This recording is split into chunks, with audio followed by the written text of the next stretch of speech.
Nous vous invitons à vous abonner si ce n'est pas encore fait, à activer la cloche pour être au courant de nos prochaines vidéos, à nous suivre sur nos réseaux Facebook, Instagram, adventiste.mq. Bon visionnage et prenez soin de vous.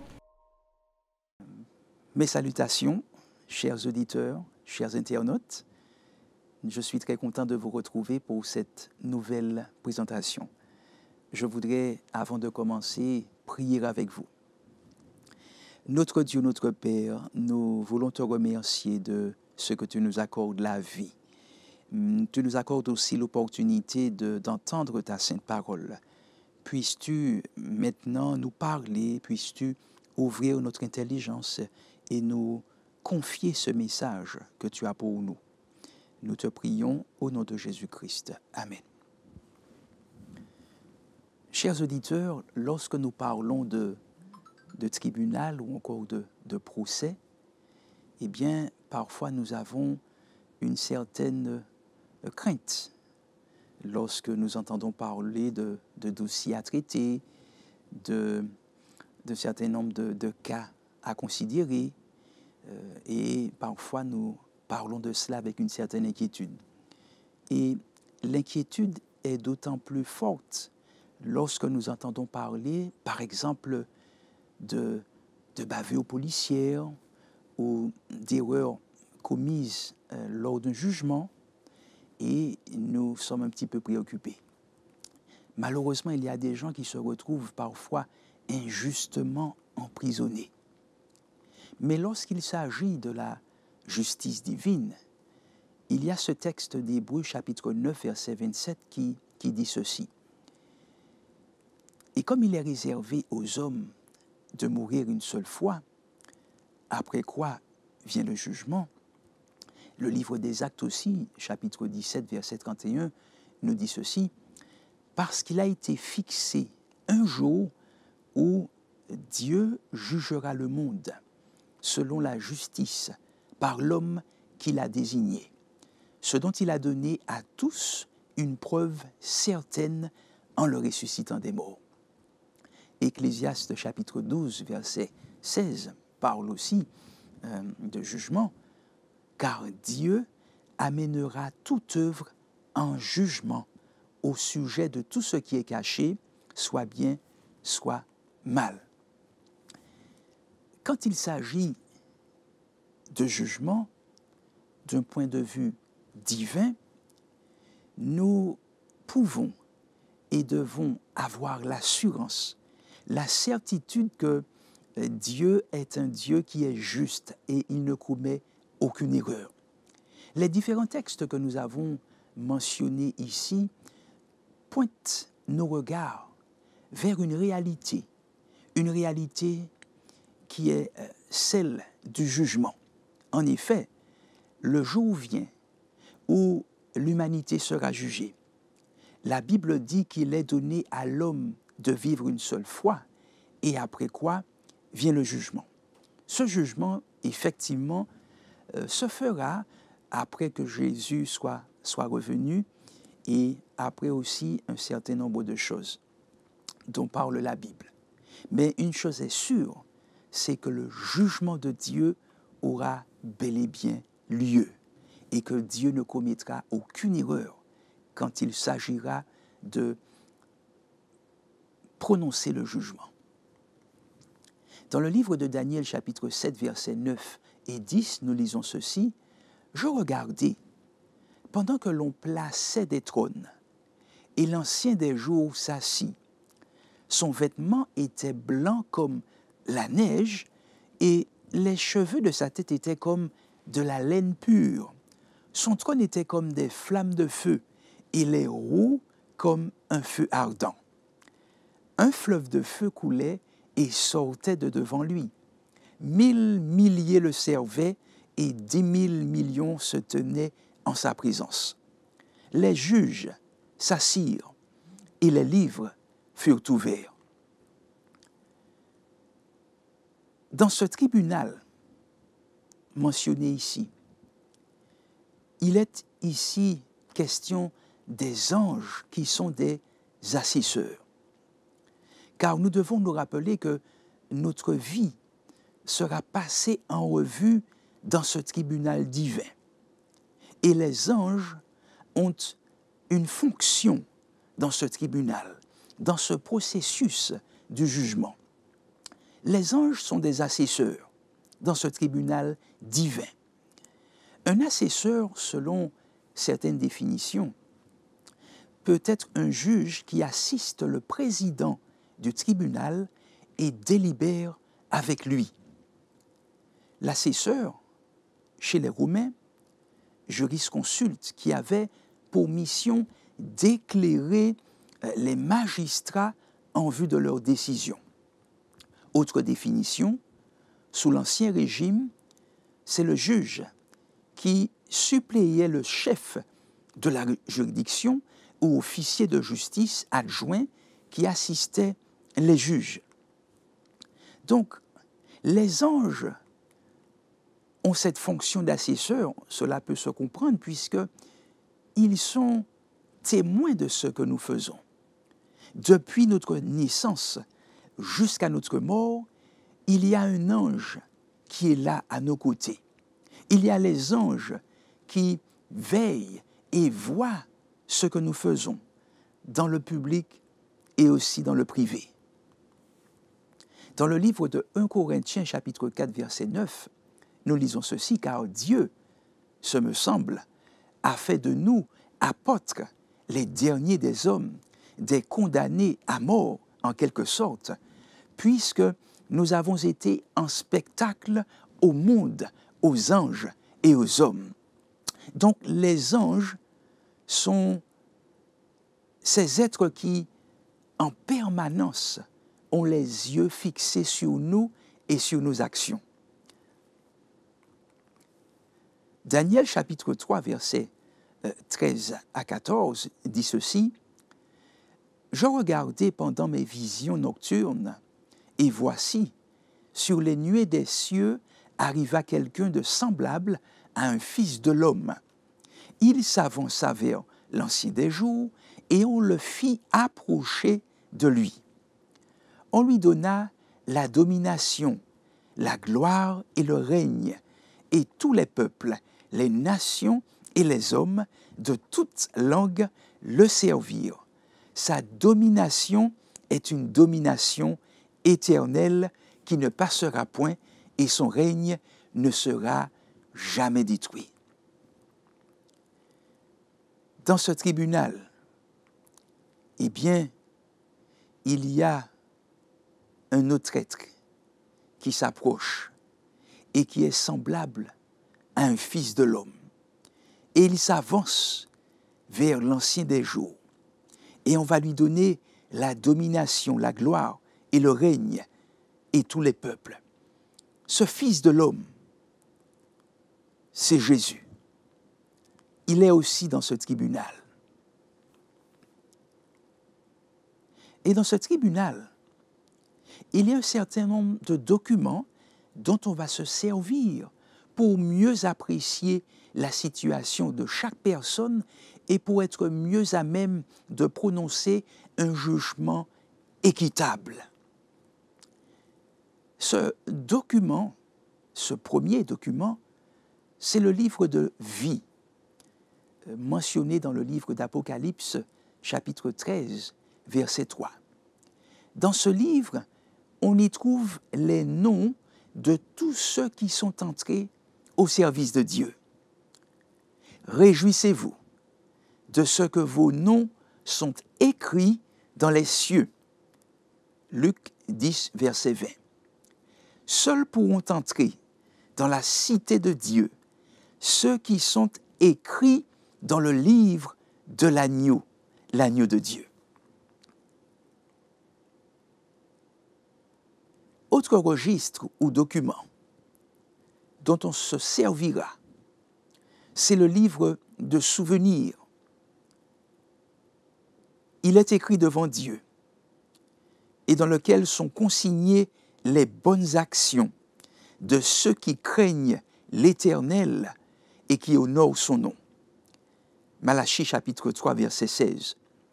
Ce livre de souvenirs, comme son nom l'indique, répertorie Dans ce livre, il est consigné un certain nombre de choses, telles que nos paroles de foi, ou encore nos œuvres d'amour, ou les actes de justice que nous aurions accomplis. Toutes ces tentations auxquelles nous aurions résisté, que nous aurions vaincu, tout mal vaincu, toutes ces paroles de tendresse et de piété que nous aurions prononcées seront placées, inscrites dans ce livre de souvenirs. Les actes de sacrifice aussi, les souffrances et la douleur endurées par amour pour Jésus. Et puis, il y a un autre document, le livre des péchés, que l'on retrouve dans Jérémie chapitre 2, verset 22. Car Dieu amènera toute œuvre en jugement au sujet de tout ce qui est caché, soit bien, soit mal. Dans ce livre, les paroles vaines, les intentions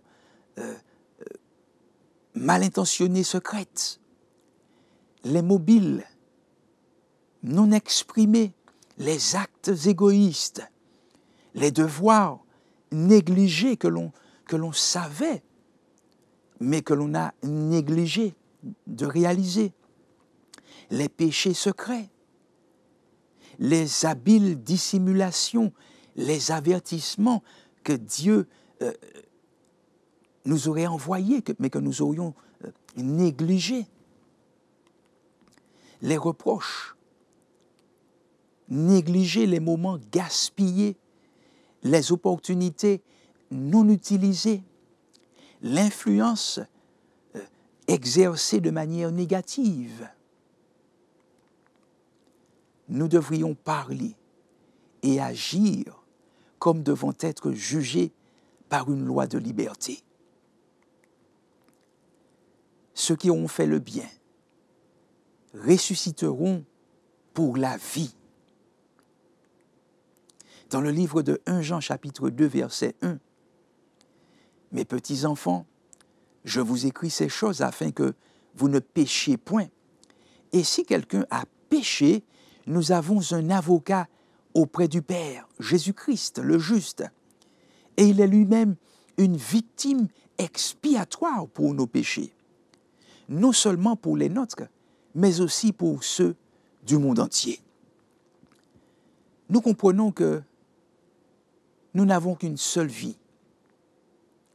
Et après cette vie, lorsque Jésus reviendra, lorsque l'heure du jugement arrivera, ceux qui auront été jugés dignes de vivre éternellement avec Jésus se réjouiront. Ils auront été jugés dignes de par leur mode de vie, de par le fait qu'ils auront accepté Jésus comme Seigneur et Sauveur personnel, de par le fait qu'ils auront permis à l'Esprit de Dieu de les transformer, de faire d'eux et d'elles de nouvelles créatures. Ces personnes seront jugées aptes à passer cette éternité aux côtés de Jésus. Mais d'autres, à cause de leurs mauvaises œuvres, à cause de leur rejet de Jésus, à cause de leur obstination à vivre dans le péché, se trouveront disqualifiés pour l'éternité. Un jour viendra où toutes nos œuvres seront passées en revue et ceci déterminera si nous serons jugés dignes de passer l'éternité aux côtés de Jésus. Si nous avons accepté Jésus, si nous avons permis à l'Esprit de Dieu de nous transformer, et si nous avons, en réponse à l'amour de Dieu, accompli de bonnes œuvres, comme conséquence de l'action de Jésus en nous par son Esprit, nous serons jugés aptes à l'éternité. tous sont examinés, depuis Adam jusqu'au vivant.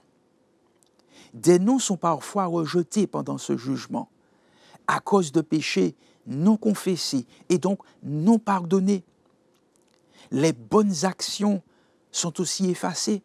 Dans Ésaïe chapitre 43, verset 25 et Apocalypse 3, verset 5, nous lisons ceci.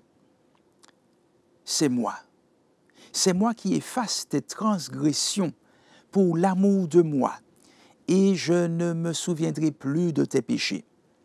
Celui qui vaincra sera revêtu ainsi de vêtements blancs. Je n'effacerai point son nom du livre de vie, et je confesserai son nom devant mon Père et devant ses anges. Tandis que nous avons la vie, qui que nous soyons, quel que soit ce que nous aurions fait, nous avons encore l'opportunité de bénéficier du pardon de Dieu pour tous les péchés que nous aurions commis.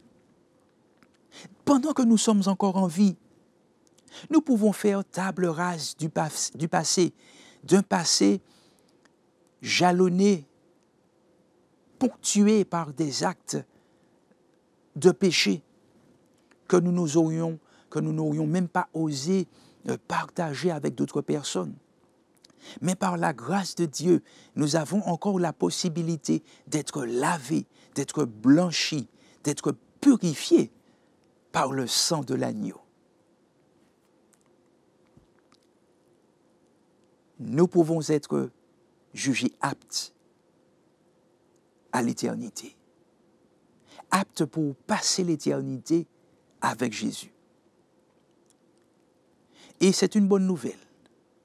C'est une bonne nouvelle parce que cela aussi annonce la destruction des plans de Satan. Les plans de Satan peuvent être anéantis et seront anéantis.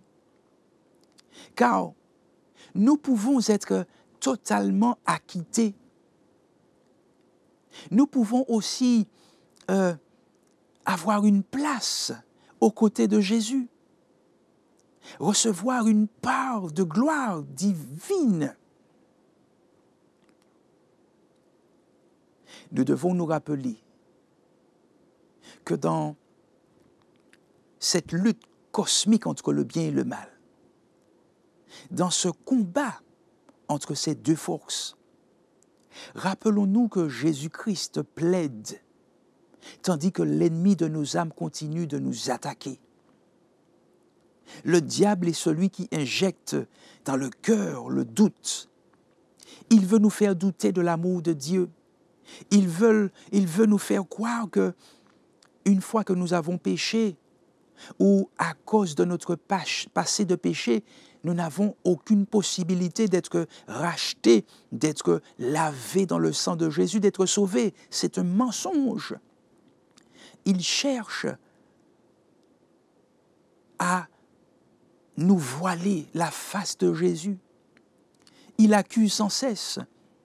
Il nous remplit de défiance à l'égard de Dieu. Il veut nous séparer de Dieu. Donc, en permanence, il va tenter de semer dans notre cœur cet esprit de rébellion. Il veut en permanence souligner nos défauts de caractère. Il compte nos péchés. Il veut nous réclamer comme sa propriété. Le diable est en permanence celui qui accuse. Il veut nous faire déchoir du salut. Mais Jésus est là en tant qu'intercesseur et il montre ses mains percées. Satan va devoir assumer les conséquences de ses actes car il est à l'origine de toutes ces mauvaises choses qui nous arrivent ici-bas sur cette terre, toute cette puissance de destruction qu'il manifeste pour pouvoir détruire l'humanité et la terre. Il va devoir un jour payer pour cette manifestation de méchanceté. Ce fameux jugement Est-ce que c'est quelque chose qui doit prendre place ou a-t-il déjà commencé? Une étude approfondie de la parole du Seigneur nous révèle que depuis 1844, l'instruction du jugement a commencé. Et nous devons tenir compte du fait que chaque jour que Dieu fait, nous devrions vivre en harmonie avec sa volonté, avec sa loi, et confesser tout péché, confesser nos péchés et les délaisser avec la grâce du Seigneur. Nous devrions être en capacité de désirer, en tous les cas, de laisser Dieu générer en nous ce désir de vivre une vie pure. Car les péchés non confessés et non délaissés ne seront ni pardonnés ni effacés et causeront la perte de beaucoup de personnes. Les anges, ses assesseurs, sont témoins des détails bons ou mauvais de notre vie et les enregistrent. Dieu sait absolument tout de nous, même ce que nous faisons dans le secret et que nous croyons totalement caché. Dieu sait tout. Nous devrions faire très attention à notre manière de vivre ici-bas, à la manière dont nous utilisons tous ces dons et talents que Dieu nous a confiés pour sa gloire et pour le bien de l'humanité. Nous devrions faire attention à toutes ces choses que Dieu a mis à notre disposition pour que nous soyons en bénédiction aux autres et pour que nous puissions mener une vie qui soit à sa gloire, de telle sorte que nous n'ayons pas à rougir au jour du jugement. Que le Seigneur nous aide à nous rappeler qu'il y a une vie d'éternité qui nous attend. Elle commence dès lors que nous acceptons Jésus comme Seigneur et Sauveur personnel et que nous commencions cette nouvelle vie de pureté avec lui. Nous ne voulons pour rien au monde rater ce beau cadeau d'éternité. Nous ne voudrions pas qu'au jour du jugement, nous soyons trouvés légers, mais nous voudrions qu'au contraire, ce jugement ne fera que révéler une vie dédiée à Jésus. Et nous aurons ce privilège et cette joie d'entendre notre acquittement, d'entendre le Père nous déclarer innocents, pardonnés, et que nous puissions avoir ce privilège de passer l'éternité avec Jésus et tous les racheter. Je voudrais prier avec vous et j'espère que c'est aussi votre souhait d'accepter cette vie d'éternité que le Seigneur a pour vous et de ne pas craindre le jour du jugement, mais plutôt de l'attendre comme un jour de victoire, un jour où vous serez déclaré innocent, pécheur pardonné. Prions ensemble. Notre Dieu, notre Père, nous voulons te remercier de nous rappeler qu'il y a effectivement ce jour de jugement qui approche, où nos actes seront passés en revue, où nos vies seront scrutées. Mais nous ne voulons pas craindre ce jour, car ceux et celles qui auront fait de Jésus leur Seigneur et Sauveur personnel, et qui auront conformé leur vie à la loi de Dieu, n'auront pas à craindre ce jour de jugement, mais ils pourront l'attendre en toute quiétude. Merci Seigneur pour nos auditeurs qui écoutent. Donne-leur de pouvoir bénéficier de ce salut que Jésus veut leur offrir. Nous t'avons prié au nom de Jésus-Christ. Amen. Nous vous invitons à vous abonner si ce n'est pas encore fait, à activer la cloche pour être au courant de nos prochaines vidéos, à nous suivre sur nos réseaux Facebook, Instagram, adventiste.mq. Bon visionnage et prenez soin de vous.